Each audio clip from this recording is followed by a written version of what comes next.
Napansin niyo rin ba na sa sobrang dami ng mga problemang binabato nila sa mga Duterte, lalong-lalo na kay Inday Sara, lalo siyang gumaganda.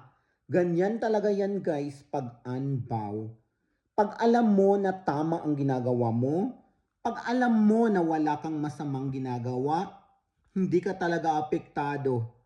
Pero napansin niyo ba ang mga kalaban ni BP Inday Sara? Lalong pumapangit. Para talaga silang gikumot sa dakong kamot sa mga sigbin ug mga agta ug mga tikbalang ang mga naong nila guys. Napansin nyo? Ganun talaga yan. Pag masama, masama din ang mukha. Pag may magandang ginagawa, lalong gumaganda. O, di ba? Ikaw na talaga, BP Inday Sara. Pagkagwapa man, oy, fresh ka ayo. Sana all na lang, Jod. We pray, Inday Zara. Hmm?